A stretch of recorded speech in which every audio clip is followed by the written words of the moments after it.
Okay, before start, let's pray. Bago tayo mag-umpisa, manalangin tayo. Our Heavenly Father, God who loves us, thank you for saving us from eternal destruction. Aming Diyos Ama na nasa langit, maraming salamat po sa pagliligtas sa amin mula sa walang hanggang pagkawasak. When we were born, we were miserable sinners before you. So for you love us so much, so you sent Jesus Christ 2,000 years ago, and through Jesus Christ, the precious blood on the cross, we have been saved. We became your children of God. Kaya, dahil po sa iyong dakilang pag-ibig, isinugo niyo po ang iyong anak na si Jesucristo at sa pamamagitan ng kanyang mahalagang dugo, kami po ay naligtas at kami ay naging mga mahahalagang anak ng Diyos. According to God's commandment, so we are doing our best to dwell in the church, and we are doing our best to spread your true gospel to lost soul. Ayon sa utos ng Diyos, kami po ay nananatili dito po sa church at kami po ay nananatiling ipangaral ang Ebanghelyo. But still, there are so many people who not yet be saved before you, around us. So, O Lord, please strengthen us and guide us so that we can preach the gospel more powerfully to lost soul. Pero marami pa rin pong mga hindi pa naliligtas sa paligid po namin. Kaya pakiusap, tulungan niyo po kami na may pangaral pa po namin ang Ebanghelyo sa marami pang nawawalang kaluluwa. Today, from start to the end, we only rely on you, and we pray in the name of the Jesus Christ who saved us. Kaya ngayon, sa aming pag-uumpisa, sa iyo lamang po kami tapat na magtitiwala. Ito po'y aming idinadalangin sa pangalan ni Jesus na nagligtas sa amin. Amen. Amen. Okay, let's open the Bible, Matthew chapter 13. Buksan po natin ang ating mga Biblia sa aklat ng Mateo chapter 13. Matthew chapter 13, verses 31 hanggang 32. Mateo chapter 13 mula verse 31 hanggang 32. If you find already, okay, shall we read together? Kung nahanap na po ninyo, pakibasa po natin ng sabay-sabay. 3, 2, 1. Nagbigay siya sa kanila ng isa pang talinghaga na sinasabi, ang kaharian ng langit ay tulad sa isang butil ng binhi ng mustasa na kinuha ng isang tao at inihasik sa kanyang bukid. Iyon ang pinakamaliit sa lahat ng mga binhi. Ngunit nang tumubo ay siyang pinakamalaki sa mga halaman at nagiging punong kahoy. Ano pat ang mga ibon sa himpapawid ay dumarating at nagpupugad sa kanyang mga sanga. Verse 32, once more. Though it is the smallest of all seeds, yet when it grows, it is the largest of garden plants and become a tree. So today, topic is the small beginnings bring great harvest. Muli, sa verse 32, iyon ang pinakamaliit sa lahat ng mga binhi, ngunit nang tumubo ay siyang pinakamalaki sa mga halaman at nagiging punong kahoy. At nagiging punong kahoy. Kaya yung sermon title po natin ngayong umaga ay ang maliit na panimula na nagdadala ng dakilang ani. Yeah. So today's title is Small Beginnings Bring Great Harvest. It means although our faith is very small, but when we grow up our faith, through us, all lost souls can be saved. Kaya, maliit na panimula na nagdadala ng dakilang ani, ibig sabihin, kahit na maliit lamang ang ating pananampalataya, magagawa nating makapagligtas ng maraming ligaw na kaluluwa. However, good morning everyone.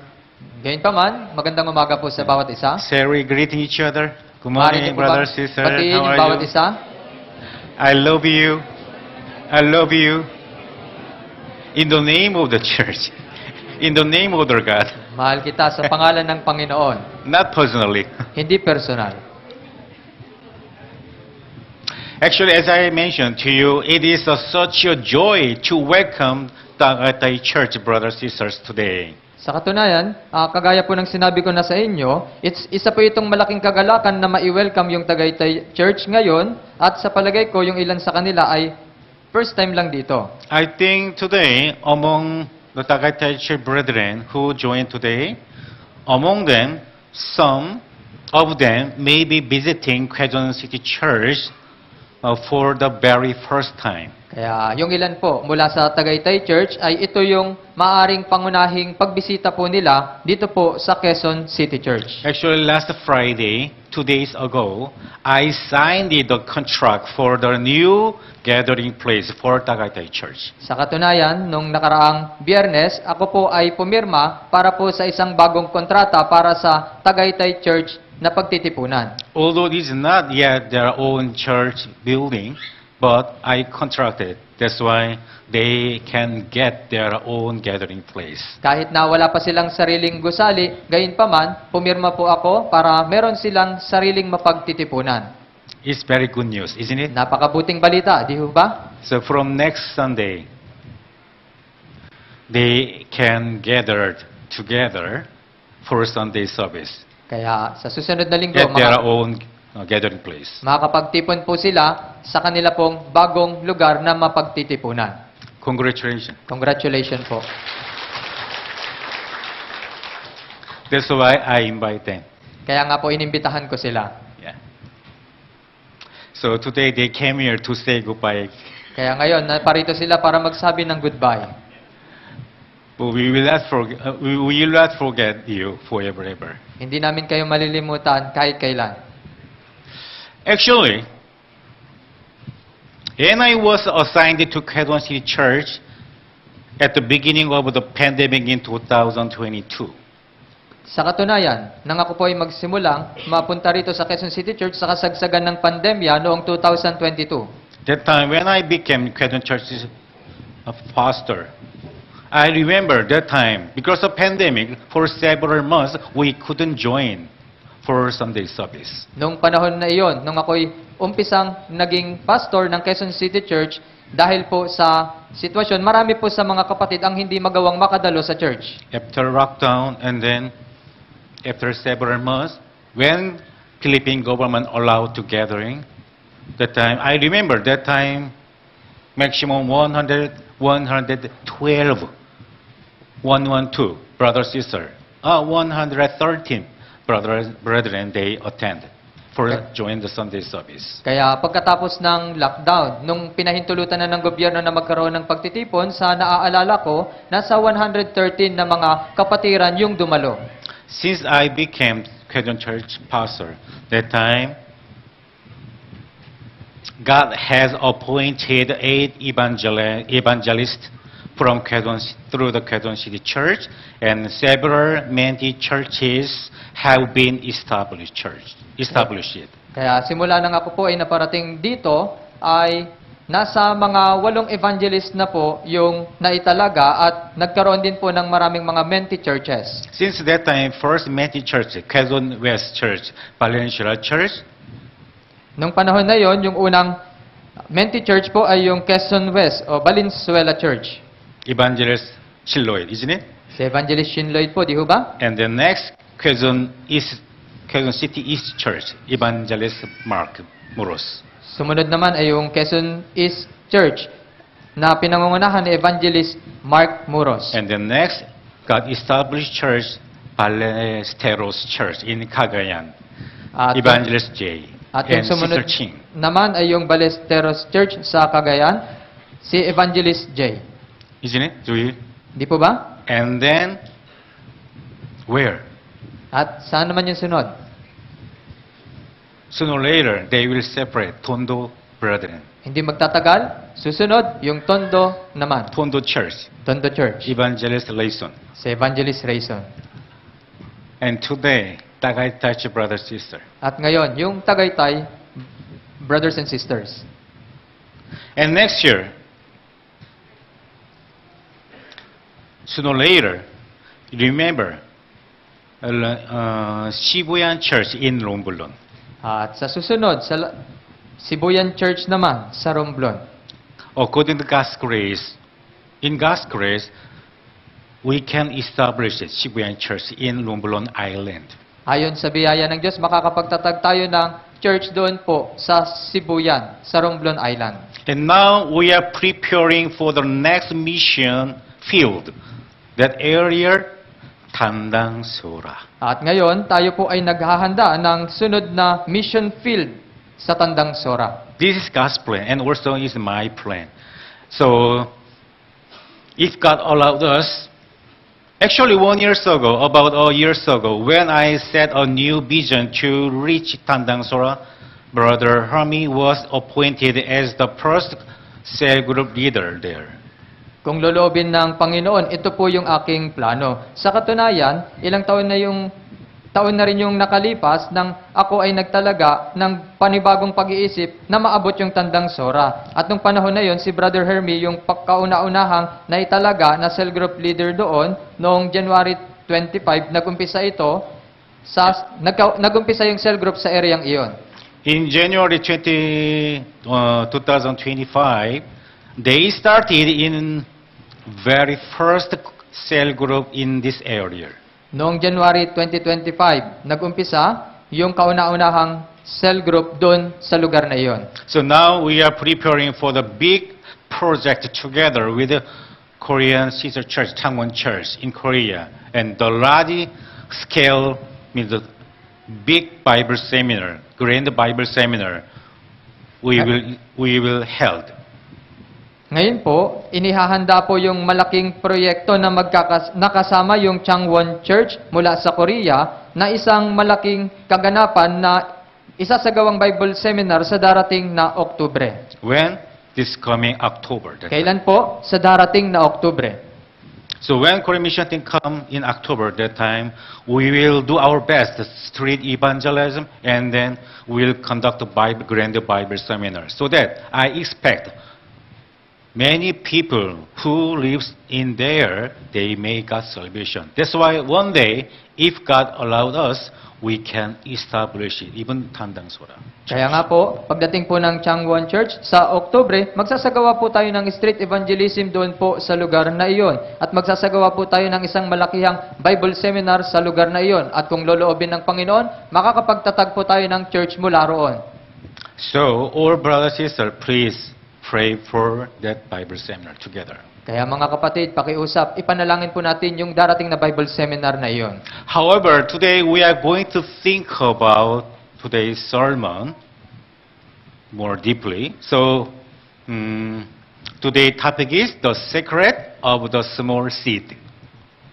Kaya ngayon, pag-aaralan po natin yung tungkol sa hiwaga ng isang binhi. Look, again, Matthew chapter 13, Tingnan po natin muli sa Mateo chapter 13. 31 hanggang 32, once more, let us read together. Basahin po natin ng sabay-sabay. 3, 2, 1. Nagbigay siya sa kanila ng isa pang talinghaga na sinasabi, ang kaharian ng langit ay tulad sa isang butil ng binhi ng mustasa na kinuha ng isang tao at inihasik sa kanyang bukid.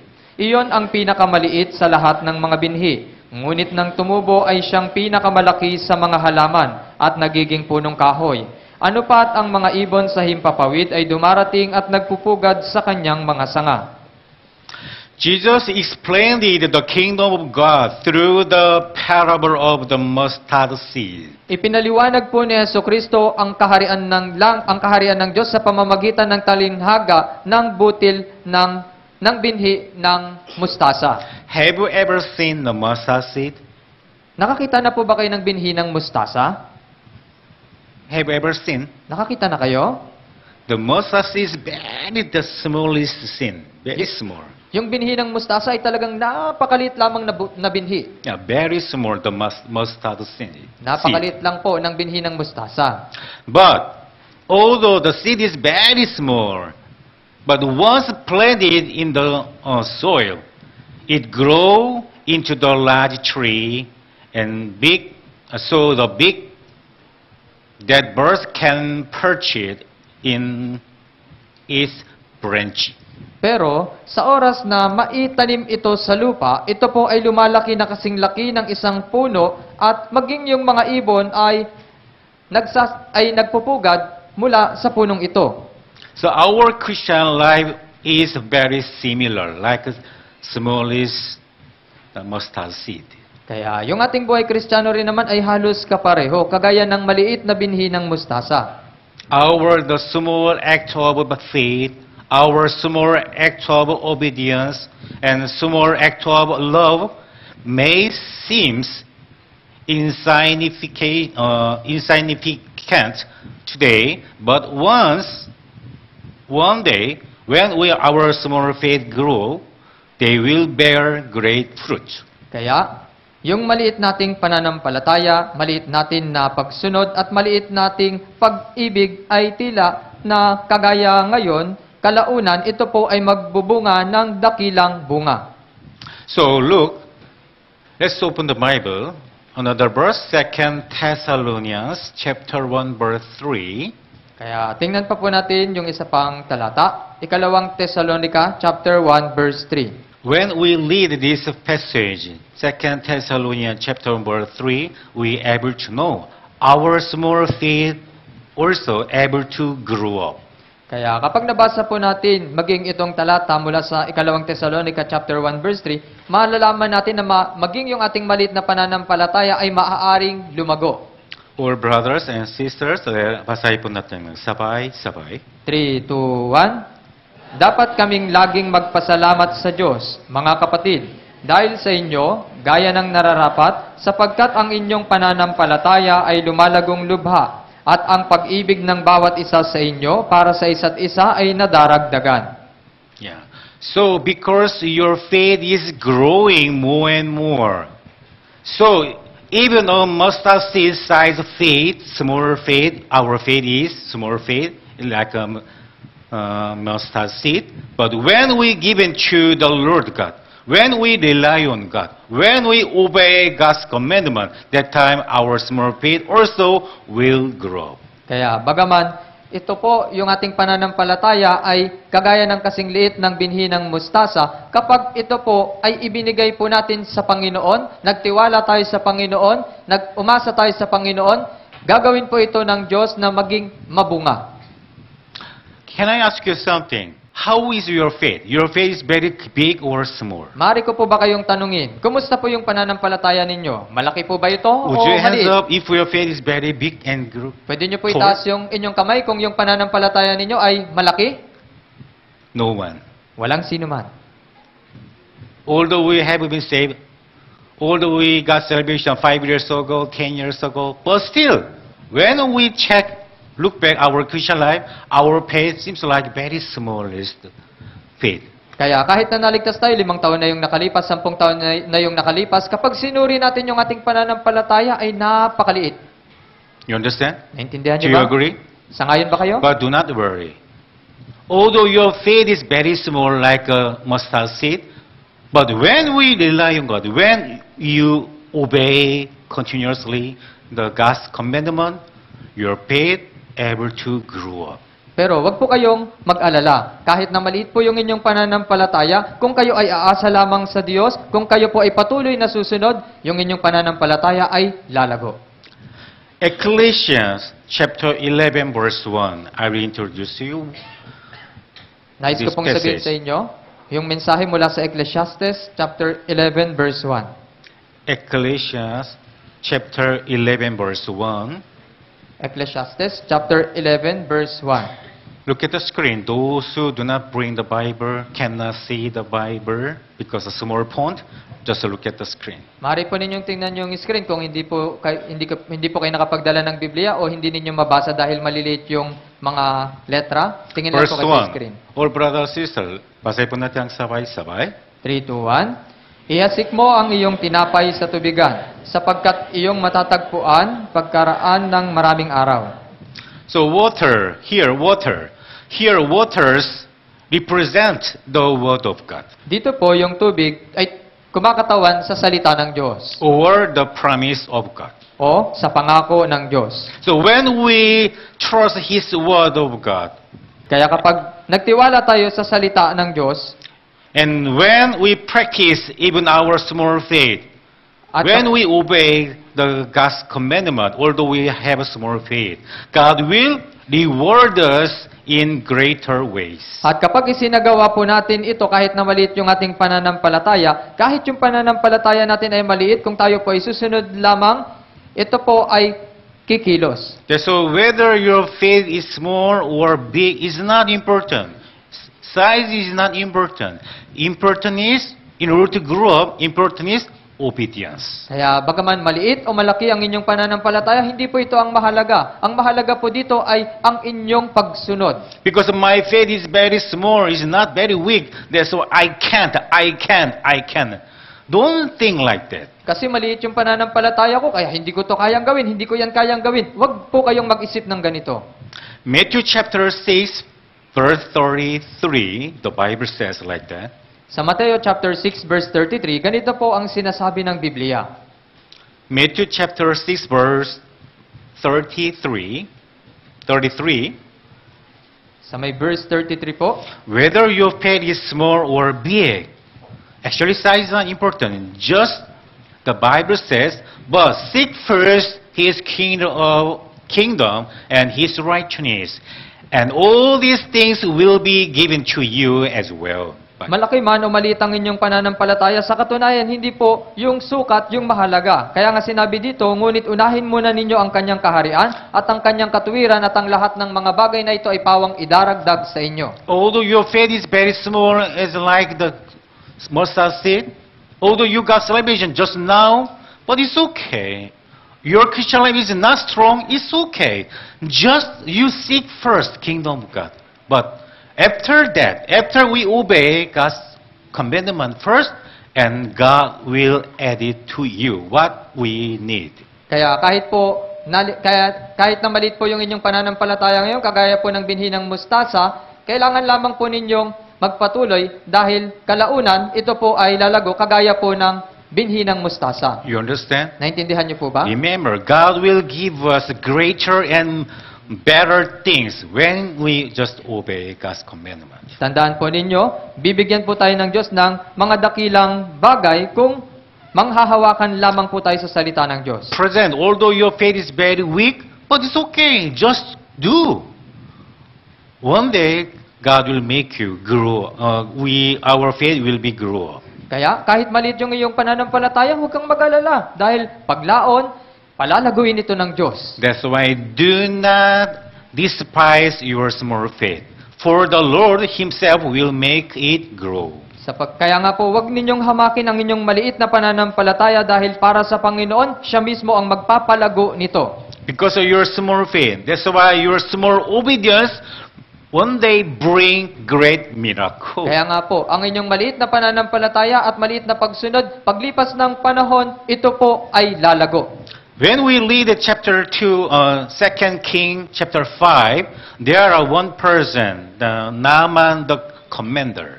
Kaya nga po, kapag binasa po natin yung ikalawang hari, chapter 5, makikita po natin doon yung isang pinuno na si Naaman. Think of Naaman the commander.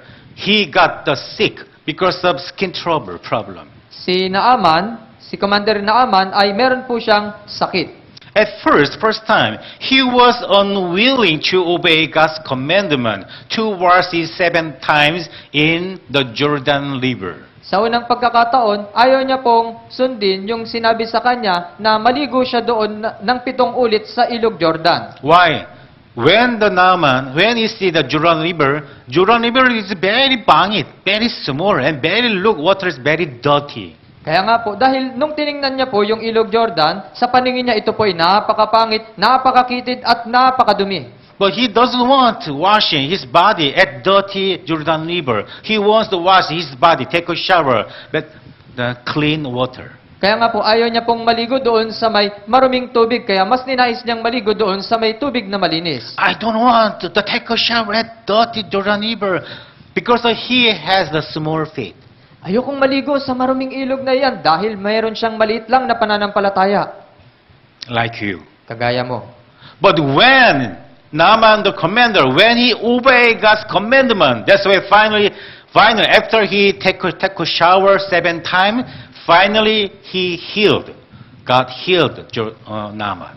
Pero nang sundin ni Commander Naaman ang pagligo doon sa ilog Jordan ng 7 ulit, siya po ay gumaling.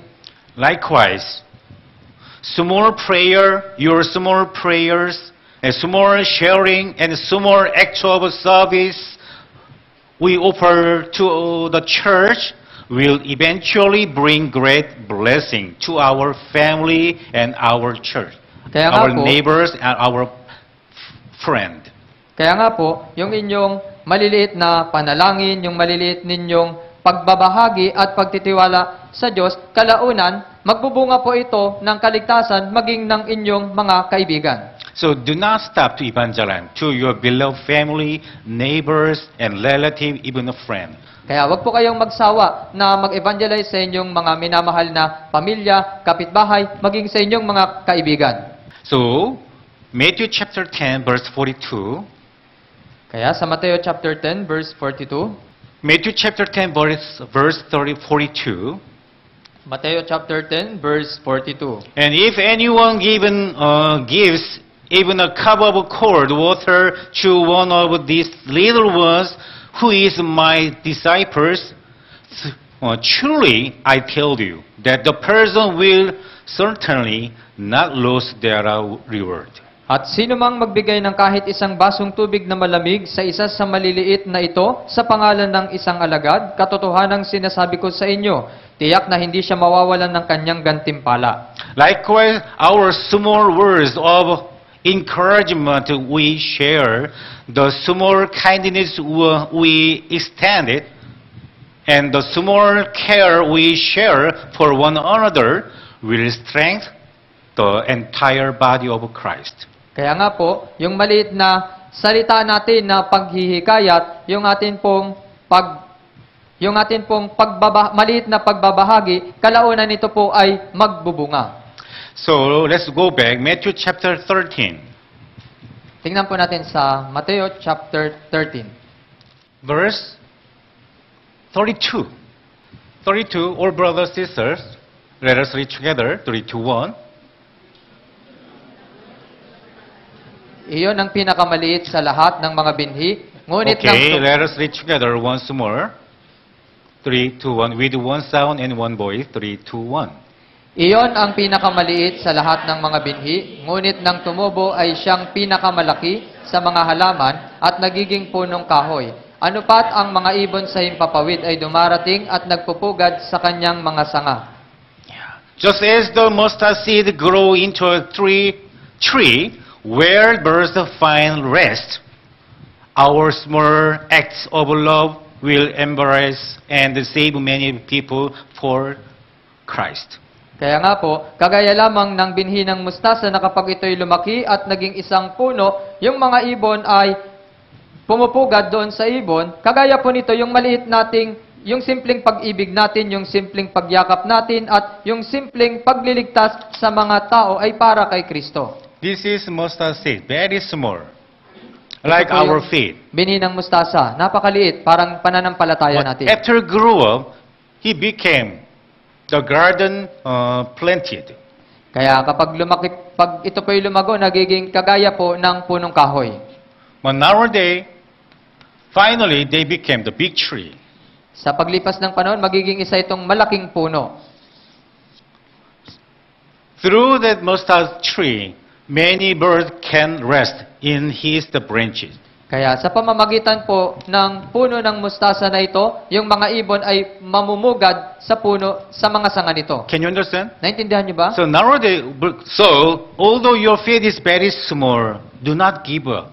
When we obey, when we follow God's commandment, one day our faith also will be, we can grow up our faith like that. Kaya kahit na maliit po yung inyong pananampalataya, kung kayo po ay susunod lamang, kalaunan, yung inyong pananampalataya ay lalago. That's why through us, many lost souls can be saved. Kaya sa pamamagitan natin, maraming ligaw na kaluluwa ang maliligtas. Can you understand? Naintindihan niyo po ba?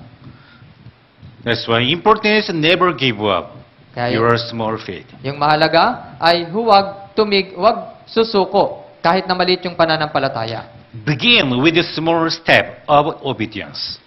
Maging yung maliit na hakbang ng pagsunod. And third, practice the small acts of love. At pagkatapos nito, praktisin po natin yung maliit na pagsasagawa ng pag-ibig. You understand? Naintindihan niyo po ba? So from now on, let's think about now then how can we let our mustard seed faith grow? Kaya, ngayon pag-isipan po natin, paano ko ba mapapalago yung aking maliit na binhi ng mustasa? Let us think about this together. Pag-isipan po natin ito ng magkakasama. How Paano? can our small faith able to grow? How to? Paanong mapapalago Let's think yung about. maliit kong pananampalataya? Pag-isipan po natin. Here, there are among us, there are many the brothers and sisters here. Dito po may mga brothers and sisters. Some of you may have been born again just last year. Yung ilan po sa inyo ay naipanganak lamang na muli ay nung nakaraang taon lamang. Some brothers, some may have been born again around 3 or 5 years ago. At yung ilan naman sa mga kapatid ay na-born again, mga 3 taon na o 5 taon na yung nakalipas. Some may have been saved for over 5 years and 10 years, but still remain very small faith. Yung iba sa inyo ay naligtas na maaaring 5 taon na o 10 taon na yung nakalipas pero hanggang ngayon maliit pa rin. But some other brother sister may have been saved for just less than 2 years, but yet their faith has already grown greatly. Pero yung ilan naman ay kakaligtas lamang, mga 2 taon pa lang yung nakalipas, pero yung kanilang pananampalataya ay talagang lumago na ng napakabuti. You understand? Naintindihan nyo ba? But here, I will ask you some question. Kaya ngayon, tatanungin ko po kayo. How much has your mustard seed size faith grown since the day you were first born again? Gaano na po kaya kalaki yung inilago ng binhi ng inyong mustasa ng pananampalataya simula ng unang araw na kayo'y maligtas hanggang ngayon? Say again. How much big size you became your faith? Gaano na po naging kalaki yung pananampalataya mo? When we were born again first time, our faith seems like a mustard seed. That is the smallest seed size. Nung maligtas po ako, yung aking pananampalataya ay kagaya lamang ng maliit na binhi ng mustasa, yung sukat. But now, how big your faith became grow? Pero ngayon, gaano na How ba big size? yung inilaki How ng much big inyong size? pananampalataya? Gaano na kalaki? Please answer. If your faith, your seed became the mango seed. Pakitaas po yung kamay kung yung inyong binhi ng mustasa ay naging kasing laki na ng buto ng mangga. Your first time, your seed, your faith is very small. But now, this is a mango seed, isn't it?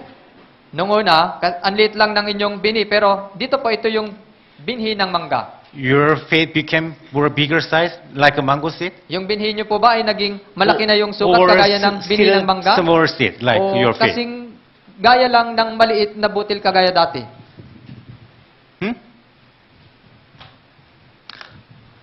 Actually, how about me?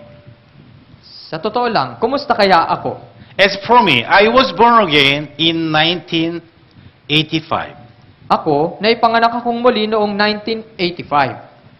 40 years ago, I have been saved. I got salvation. 40 years na po yung nakalipas nang ako'y maligtas. It has now been 40 years since I received salvation. Tila ba, 40 taon na nang ako ay magsimulang maligtas. How large do you think the size of my faith seed has become? Sa palagay niyo po, gaano na kaya kalaki yung sukat ng aking binhi? What do you think? My faith seed. Ano po sa palagay niyo yung binhi ng aking pananampalataya? Tell me, Sabihin niyo po sa akin, how much bigger size became size by my faith? gaano na po kaya kalaki yung sukat ng pananampalataya ko? Apple seed? Kagaya ng binhi ng mansanas? Peach seed? Or durian seed? O kagaya ng binhi ng durian? I confess to you honestly. Aaminin ko sa inyo. Still my faith size also, still it is the same size as yours.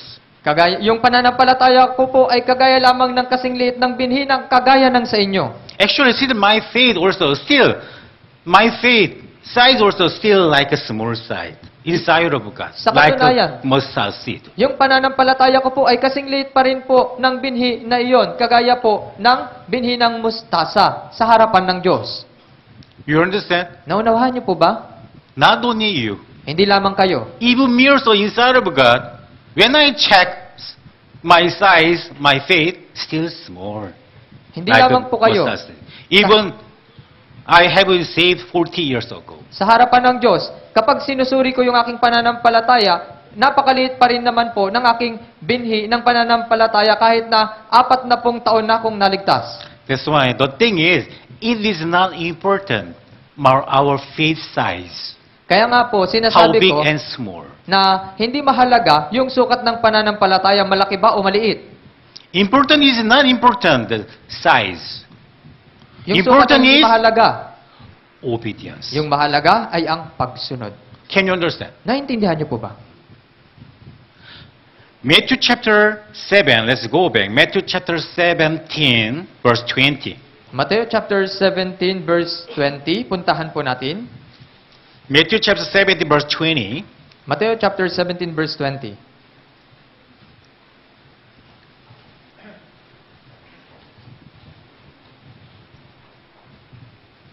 Matthew chapter 17, verse 20. Mateo po chapter 17 verse 20. All brothers and sisters, basahin po natin ng sabay-sabay. 3, 2, 1. Sinabi niya sa kanila, dahil maliit ang inyong pananampalataya, sapagkat katotohanang sinasabi ko sa inyo, kung mayroon kayong pananampalataya na kasing laki ng butil ng binhi ng mustasa, sasabihin ninyo sa bundok na ito, lumipat ka roon mula rito, at ito'y lilipat, at sa inyo ay walang hindi maaaring mangyari. You will say to this mountain, move from here to there. You can move your mount. You can move that mount from here to there. If you have only small faith. Sasabihin ninyo sa bundok na ito, lumipat ka roon mula rito at ito'y lilipat. Yung bundok po ay lilipat sa pamamagitan lamang ng inyong maliit na pananampalataya. Here, look here one more time, once more. Tingnan niyo If po. you have faith as a mustard seed, if you have even small seed, if you have, even nothing will be impossible for you. Kaya nga po, kahit yung pananampalataya ninyo ay kasing liit lamang ng butil ng mustasa, walang bagay na magiging imposible sa inyo. Because my faith is very weak, very small. That's why I cannot do. My Christian life is not good. Don't say like that. Size is not important. Kasi yung pananampalataya ko ay napakaliit, kaya hindi ko magawa ito, hindi ko magawa iyon. Yung sukat ay hindi po mahalaga. My faith is very weak, very small. It is just excuse before God. Yung sukat ng pananampalataya ko ay napakahina at napakaliit. Ito po ay palusot lamang. You understand? Naintindihan nyo ba? Here Bible said, Matthew chapter 7, if you have even small mustard seed, you can move the mountain from here to there. Sinasabi ng Biblia na kung meron kang pananampalataya ng kasing liit ng binhi ng mustasa, magagawa mong mapalipat yung bundok mula rito hanggang doon. That's why size is not important. Kaya nga po yung sukat ay hindi mahalaga. Important is obedience. Ang mahalaga ay pagsunod. What is this? Ano po ito? Obey word of God. Pagsunod. Just do it. Gawin nyo lang. So the size of our faith seed does not matter. Kaya yung sukat ng ating binhi ay hindi po ito yung mahalaga. In other words, if we truly have even mustard seed faith, small seed, that is more than enough for our Christian life. Sa madaling salita, kung tunay na meron tayong kasing liit ng binhi, pananampalataya ng kasing liit ng binhi ng mustasa, higit na sapat na ito para may pamuhay natin yung ating Christian life. That's why faith is not about increasing its size. Kaya nga po, yung pananampalataya ay hindi po ito tumutukoy sa paglaki ng sukat. As I told you, there is a mustard seed grow into something as big as a mango seed. Gaya po ng sinabi ko sa inyo, maaari bang yung binhi ng mustasa ay lumaki na maging kasing laki ng binhi ng mangga? If it became like a mango seed, if your faith became mango seed, become bigger, inside of God, that person inside of God, they would become proud person inside Kaya of nga God. po, kung yung binhi na ito ay maging kasing laki po ng binhi ng mangga, yung taong iyon ay magiging mapagmataas. Now that I became my seed, my faith became more bigger like a mango seed, but still yours very small seed like the mustard seed. It means looks like inside of God they became the proud person. Hanggang ngayon, yung aking binhi ng pananampalataya ay naging kasing laki na ng binhi ng mangga. Yung sa iyo hanggang ngayon ay napakaliit pa rin, kasing laki pa rin ng binhi ng mustasa. Sa ganito po, ibig sabihin, ikaw ay mapagmataas. Can you catch my point? Nakukuha niyo po ba yung punto ko? Some brothers, sir, they have misunderstand. My faith is very big. Oh, your faith is very small. What are you doing? Ilan sa mga kapatiran ay mayroong maling pananaw. Many brothers. May maling pagkakaintindi. Yung pananampalataya ko ay napakalaki na, pero yung sa mga ibang kapatid ay napakaliit pa rin. Because they have misunderstood. That's why they became proud inside of God. That's why very easily judge it, the brothers sisters and point out brothers sisters. Dahil nagkaroon po sila ng maling pagkakaintindi, kaya nga napakadali sa kanila yung punahin yung iba. Because of size. Dahil sa sukat. My faith size is very big than you. Yung sa akin ay mas malaki kesa sa iyo.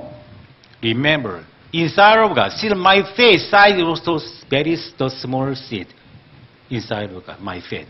It's like mustard seed. Even me also.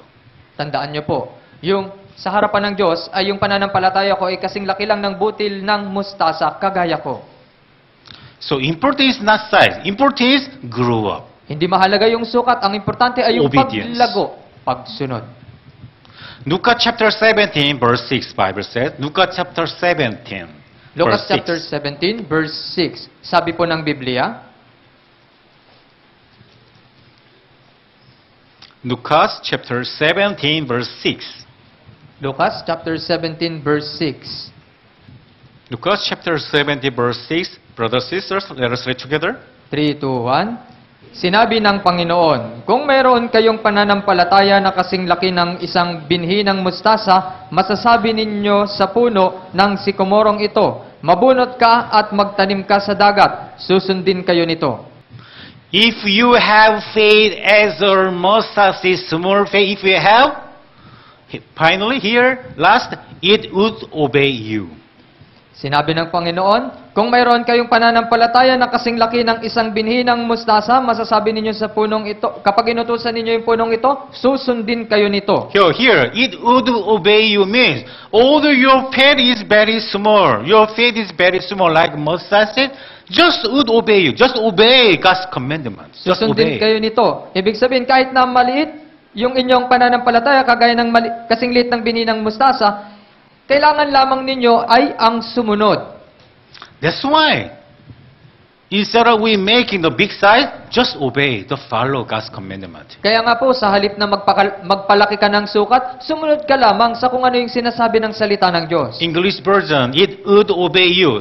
In other words, the growth of faith means obedience. Dito po, sa English version, it would obey you. Sa madaling salita, ay yung paglago ng pananampalataya o pagsunod. Just do it. You know? Just do it is not Nike slogan. Gawin nyo lamang, just do it. Hindi po kagaya ng Nike slogan. We imagine, when we see just do it, Nike slogan, just do it. Just do it. Basahin nyo Nike. lang yung Nike slogan. No. Although your faith is very small, can just do it. Huwag po kayong titigil. Kahit na maliit yung inyong pananampalataya, gawin nyo lang. Just do it. Whether your faith is big or not. However, if we have just small seed, it's like a mustard seed, just do it. Just obey. Our faith grows when we obey God. Kaya, kahit na maliit yung inyong pananampalataya, kasing liit lang ng binhi ng mustasa, sumunod lamang po kayo. You understand? Naintindihan niyo po ba? When obey God's commandment, although we have a small seed, but we can grow our faith. Grow. Kaya, kahit na maliit lamang yung ating pananampalataya, kung susunod lamang po tayo sa ating pananampalataya, ito po ay lalago. Matthew chapter 13 verse 32, once more. Mateo chapter 13 verse 32, isa pang beses. Once more, let us read together. Basahin natin, 3, 2, 1. Iyon ang pinakamaliit sa lahat ng mga binhi. Ngunit nang tumubo ay siyang pinakamalaki sa mga halaman. at nagiging punong kahoy. Ano pat ang mga ibon sa himpapawid ay dumarating at nagpupugad sa kanyang mga sanga. When the fig grow, many birds come and rest on its branch. Kapag yung punong kahoy ay lumago, ano pat yung mga ibon ay namumugad sa kanyang mga sanga. So here the growth of faith does not mean an increase in size, but rather obedience and sacrifice. Dito po, yung paglago ng pananampalataya ay hindi nangangahulugan na paglaki ng sukat, kundi pagsunod. So, John chapter 12, let's see. John chapter 12 verse 24. Kaya sa John chapter 12 verse 24, tingnan po natin. John chapter 12 verse 24. John chapter 12 verse 24. John chapter 12 verse 24. All brothers, sisters, let us read together. 3, 2, 1. Katotohanang sinasabi ko sa inyo, maliban na ang butil ng trigo ay mahulog sa lupa at mamatay, ito ay mananatiling nag-iisa. Ngunit kung ito'y mamatay, ay nagbubunga ng marami. Most assuredly, I say to you, unless a grain of wheat falls into the ground and died without sacrifice, it means without sacrifice, it remains alone, but if it dies, it produces much grain. Katotohanang sinasabi ko sa inyo, maliban na ang butil ng trigo ay mahulog sa lupa at mamatay. Ibig sabihin po nito ay yung pagsasakripisyo. Sabi dito ay nananatiling nag-iisa. Ngunit kung ito'y mamatay, ay nagbubunga ng marami. Although your plant is very small like a mustard seed, but when you plant it, means sacrifice and died. After died, when we obey the God's commandment, after died, we can grow. We can become the plant, and finally we able to become the strong, great tree. Kaya nga po, kahit na maliit po yung ating binhi, kapag ito po ay itinanim sa lupa, ibig sabihin, yung mga pagsasakripisyo, kalaunan ito po ay uusbong at paglaon, ito po ay magiging kasing tibay ng malaking puno. You understand? Naintindihan niyo po ba? It means sacrifice, obedience. Ibig sabihin po nito ay pagsasakripisyo, pagsunod.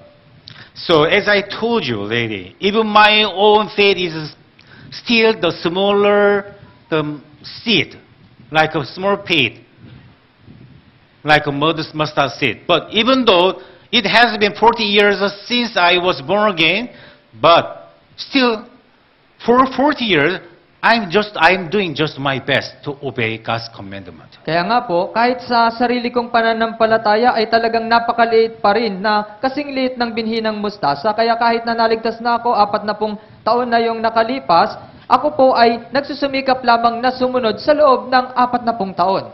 Do not consider to make a big size your faith. Wag po ninyong isipin na maging malaki yung sukat ng pananampalataya nyo. Instead of you try to make your faith become more big size, just you have to die. You have to sacrifice. Kaya, sa halip na sikapin ninyo maging malaki yung inyong binhi, subukan nyo lang po na mamatay, magsakripisyo, itanim. Without sacrifice, without efforts to the Lord God, how ever to save another person? Kung walang pagsasakripisyo, kung wala kayong isasagawang effort, paano ninyo maliligtas yung ibang mga tao? Can you understand? Naintindihan mo ba? Don't try to become your faith size become bigger. Huwag mong subukang palakihin yung iyong binhi. Do not become the proud person inside Huwag kang of God. maging mapagmataas na tao. Keep humble. Magpakumbaba lang. You understand? Naintindihan mo ba? Can you get my point? Nakukuha mo ba yung punto ko? Matthew chapter 5 verse 13. Mateo chapter 5 verse 13. Matthew chapter 5 verse 13, Bible says. Mateo chapter 5 verse 13, ganito ang sinasabi ng Biblia. So through Matthew chapter 5, the Bible says about sacrifice. Sa Matthew chapter 5, sinasabi ng Biblia ang tungkol sa pagsasakripisyo.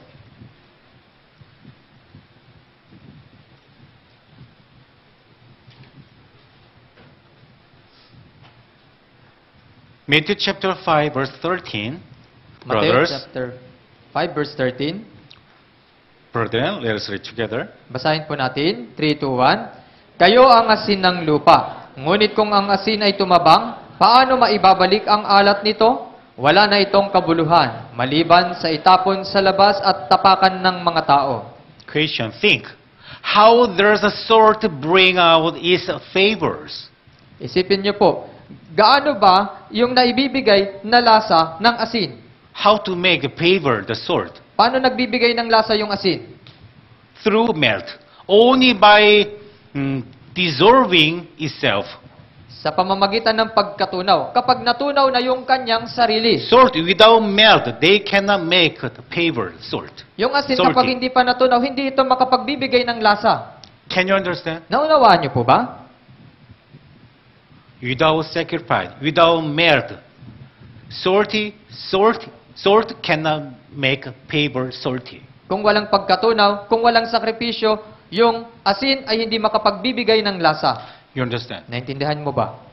Even your faith was very small, like a mustard seed. But without sacrifice, without obedience, you cannot grow up your faith. Kaya, kahit na yung iyong binhi ay kasing liit lamang ng binhi ng mustasa, kung walang pagsasakripisyo, kung walang pagsunod, hindi po ito lalago. Without dying, without sacrifice, without dying, without efforts, we cannot grow up to become tree in order to save another person. Kung hindi mamamatay, kung walang sakripisyo, hindi rin naman po ito magiging malago para makapagligtas ng maraming tao. So do not worry. Although your faith is very small as like mustard seed, do not worry. It's okay. Just obey. Just do it. Kaya, huwag po kayong mag-alala. Kahit yung pananampalataya ninyo ay kasing liit lamang ng binhi ng mustasa, gawin nyo lamang po. Sumunod lamang po kayo. Like a Nike slogan. Just do it. Kagaya ng slogan ng Nike. When we obey God and sacrifice, it makes seems like you are losing everything. Kaya nga po, kapag kayo po ay natutunaw, nagsasakripisyo, kagaya lamang po ito ng ibinibigay mo ang lahat-lahat sa iyo. When you obey God's commandment, when you sacrifice many things, you are thinking it seems like you are losing everything like that. Kaya nga po, kung sinusunod mo yung salita ng Diyos, kapag ibinibigay mo yung lahat sa salita ng Diyos, yung pakiramdam nito ay parang nawawala yung lahat sa iyo. But that is not true. It is opposite side. Pero hindi po ito ganito, kabaligtaran po ito. As I told you already, Matthew chapter 6 verse 33. But seek first the kingdom of God and His righteousness, and all these things shall be added to you. Kasi nga, God kasasabi promised ko to lang us. sa inyo, Mateo chapter 6 verse 33, ngunit unahin muna ninyo ang kanyang kaharian at ang kanyang katwiran at ang lahat ng mga bagay na ito ay ipawang idaragdag sa inyo, sa atin. You understand? Naintindihan mo ba? Seek first. What does it mean? Seek first. Unahin mo muna. Ano ibig sabihin? What does it mean? Seek first. Anong What ibig does it sabihin? mean? Unahin mo Seek muna. first. Instead of you make your size bigger, instead of you earn money a lot to become rich, instead of that, if you seek first, die, sacrifice. First, when we obey God's commandment, sacrifice, God will give you many reward. Sa halip na palakihin mo ang iyong binhi, sa halip na magtuon ka sa pagkita ng maraming pera, wag po ito. Dapat po kayong mamatay para kalaunan, sa pamamagitan ng inyong mga pagsasakripisyo, kayo po ay magbubunga. When I was young, my father, he gave me 100 pesos to Nung bata- offering. Nung bata pa ako, binigyan ako ng aking ama ng 100 pesos para ipang-offering. Just example. For example. Halimbawa lamang po. My father, when I go to church, he gave me the 100 pesos. Pag pumunta ako sa church, binibigyan To ako ng offering. 100 pesos para i-offering. But looks very sayang. Pero parang napakasayang. I want to go sari-sari store Tumitingin ako sa to buy sari-sari store snack. Quack, quack. para bumili ng kwek-kwek When I was young. nung bata pa ako. So, I deceived my father. Kaya I dinada- deceived the God. niloloko ko yung ama ko, niloloko ko yung Diyos. Supposedly, I have to put the 100% Dapat ibigay ko. 100 pesos. Dapat ibigay ko yung lahat ng 100 pesos. But 50 pesos. Pero 50 pesos lang. I spend the 50 pesos to buy Pinagastos ko. kwek-kwek. Yung 50 pesos para bumili ng kwek-kwek. Masarap, masarap. Masarap. Masarap. Only 50% I put the offering. 50% lang yung ihuhulog ko doon. Why? Bakit? Very sayang. Napakasayang. But if I know this passage, verse, I will not buy kwek-kwek. Pero kung nalalaman ko lang yung talata na ito, hindi na ako bibili pa ng kwek-kwek. Mark chapter 4, verse 8. Look. Marcos chapter 4 verse 8. From now on, we have to think, how much will God give us what we need? Kaya, We have to think first. simula ngayon, pag-isipan po natin kung ano ba yung maaaring maibigay sa atin ng Diyos. Mark chapter 4, verse 8. Marcos chapter 4 verse 8. Brothers and sisters, let us read together. Basahin po natin, 3, 2, 1. Ang iba ay nahulog sa mabuting lupa at namunga, na tumataas, lumalago at namumunga ng 30, 60 at 100. But other seed fell on good ground and yield and cropped, sprang up, increasing in product. How much? Some 30 fold, some 60, and some 100. Ang iba ay nahulog sa mabuting lupa at namunga, na tumataas, lumalago at namumunga ng gaano karami? 30, 60 at 100. So when we sacrifice, when we obey God's commandment, when we obey God's promise, first, seek first kingdom of God. So although our faith is very small, like mustard seed, but it's okay. That is enough for our Christian life. Kaya, kapag tayo po ay nagsakripisyo, kapag tayo po ay sumunod, kahit na maliit po yung ating pananampalataya, wag po kayong mag-alala. Sapat na po ito, kahit na kasing liit lang ito ng butil ng mustasa, para sa ating Christian life. Although you have very small, you have nothing, your faith is very small, it's okay. When we obey, when we die, when we sacrifice first,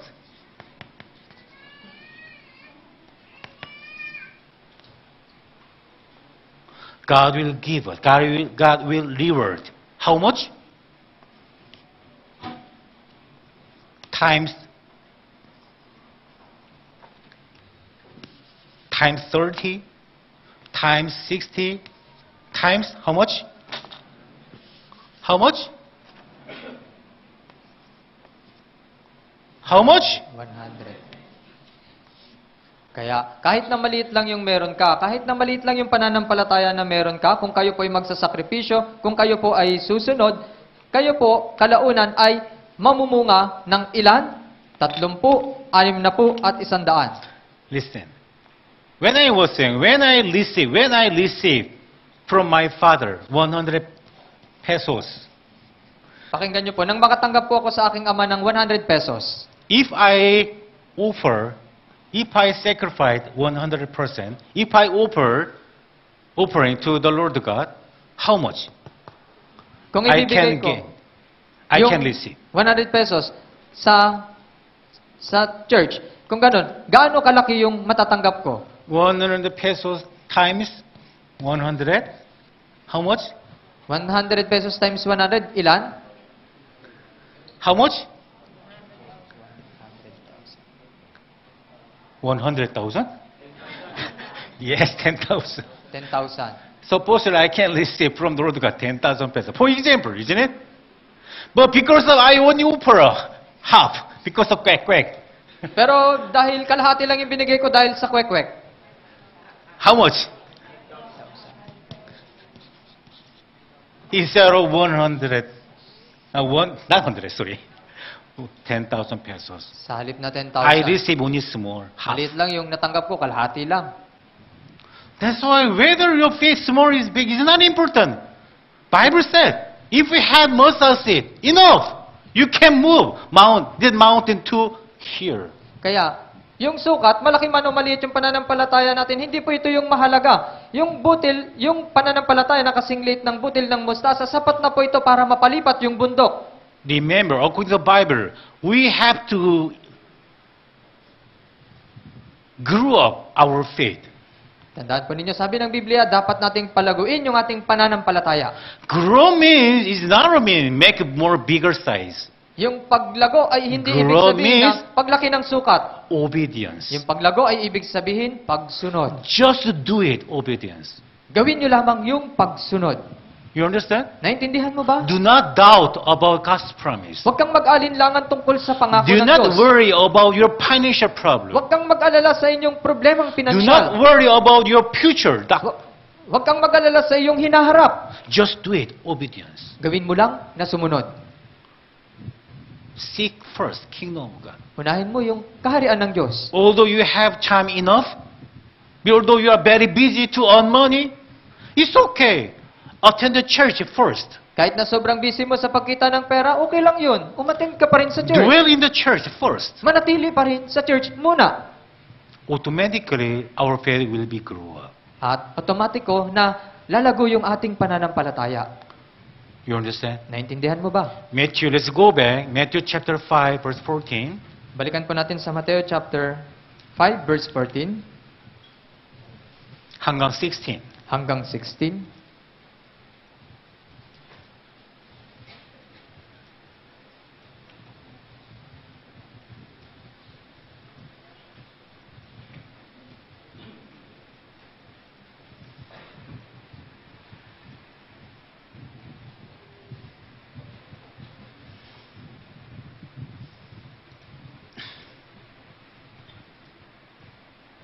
Matthew chapter 5, verse 14 hanggang 16.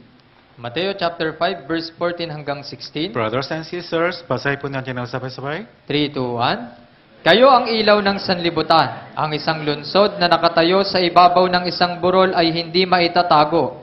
Hindi nila sinisindihan ang isang ilawan at inilalagay sa ilalim ng isang takalan, kundi sa talagang patungan at nagbibigay ng liwanag sa lahat ng nasa bahay. Paliwanagin ninyo ng gayon ang inyong ilaw sa harap ng mga tao upang makita nila ang inyong mabubuting gawa at luwalhatiin nila ang inyong Ama na nasa langit. Look at the ceiling. Tingnan niyo po yung kisame. There are so many lighter, Napakaraming mga ilaw. very bright. Napakaliwanag. Look at me. Tingin kayo sa akin. Here, Ito. one more. The small and not much bright light here I have. Isang maliit at hindi masyadong maliwanag na liwanag. You understand? Naintindihan mo ba? Can you catch my point? What I'm saying? Nakukuha niyo ba yung ibig kong sabihin? This small light represents our small faith, just like small mustard seed. Yung maliit na ilaw na ito ay sumisimbolo sa ating maliit na pananampalataya na kagaya ng maliit na binhi ng mustasa. So how can we obey God with the small light? Kaya, paano natin Oba. magagawang sundin yung Diyos sa pamamagitan ng maliit na ilaw na ito?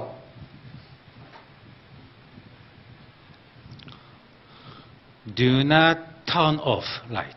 Huwag niyong patayin ang ilaw. My faith is very small, so I will give up my Christian life. Don't do that.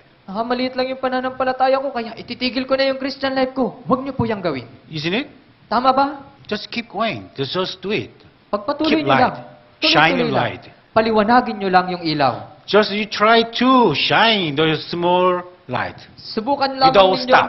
paliwanagin yung inyong ilaw nang hindi tumitigil. You understand? Naintindihan niyo po ba? That is all. Ganito na yung lahat. That is obedience. Yan ang pagsunod. Even you feel like you have nothing, still always rejoice. Kaya kung pakiramdam nyo na parang wala kayo ng anumang bagay, magalak lamang kayo. And pray without ceasing. At manalangin ng walang patid. And please give thanks in all circumstance. At magpasalamat sa anumang sitwasyon. Although your light is very small, Is mom dark? Although you have nothing, it's okay. Just keep going. Kaya- The shining your small light to low soul. Kaya kung yung pananampalataya ninyo ay maliit lang, parang wala kayong kabuluhan, okay lang yan. Paliwanagin lamang ninyo yung inyong liwanag. Just keep going. The shine your identity and Christian light on the world. Kaya patuloy lamang ninyong paliwanagin yung inyong pagkakakilanlan at paliwanagin yung inyong pagkakakilanlan sa sanlibutan. Can you understand? Naunawaan niyo po ba? Wherever you go, whoever you meet, you have to shine. You have to show your identity. You are born-again Christian. Saan ka man mapunta, sino man yung makilala mo, dapat mo lamang paliwanagin yung iyong pagkakakilanlan na ikaw ay isang born-again Christian. Do not hide. Huwag ninyong patayin. Do not turn off your identity. Huwag ninyong patayin o itigil, itago yung inyong Problem pagkakakilanlan. is not problem your size of your faith. It's not important. Hindi mahalaga yung sukat ng pananampalataya ninyo. Problem is when you meet your worldly friend, you hide your identity. Ang problema ay kapag nakakatagpo mo, nakakasama mo yung mga makasanlibutan mong kaibigan, tinatago mo yung pagkakakilanlan mo. Problem is although you have only small, because of your worry, anxious about your financial problem, that's why do not offer the tithe and offering. Ang problema, maliit na nga lang yung meron ka dahil nag-aalala ka, hindi mo ino-offer yung iyong tithes and offering. I have only 1,000, very hard to survive. 1,000 lang yung meron ako, That's napakahirap why I cannot mabuhay. offer the tithe and offering to the Lord God. Kaya, paano ko i-offer yung pera ko na ito sa Panginoong Diyos? Don't think like that. Just obey. Huwag niyong isipin ito. Sumunod ka lamang. Although you have only centavo coin, it's okay. That is all. Kahit sentabo lang na pera, yung meron ka, okay lang yun. Important is, do not stop. Just do it. Mahalaga, huwag titigil. Sacrifice. How much size, how much money, how many time is not important. Just obey. Kung gaano kalaki, gaano man yung kalaki yung oras, hindi po ito mahalaga. So that Yung mahalaga, magpatuloy your lang. faith cannot be bigger size, but can grow up. Yung pananampalataya ninyo, hindi po magiging malaki yung sukat, kundi ito po ay lalago lamang. After grow up, your faith, many your beloved, your relative and family and children can get salvation. They can abide in God. Kaya kapag lumago na yung iyong pananampalataya, marami sa iyong mga kamag-anak, sa iyong mga kapamilya, sa iyong mga anak at kaibigan, lahat po sila ay maliligtas. Can you catch my point? Nakukuha niyo po ba yung punto ko? Last verse, Matthew chapter 13, verse 32. Last verse. Huling talata sa Mateo chapter 13. Chapter 13, verse 32. Chapter 13, verse 32.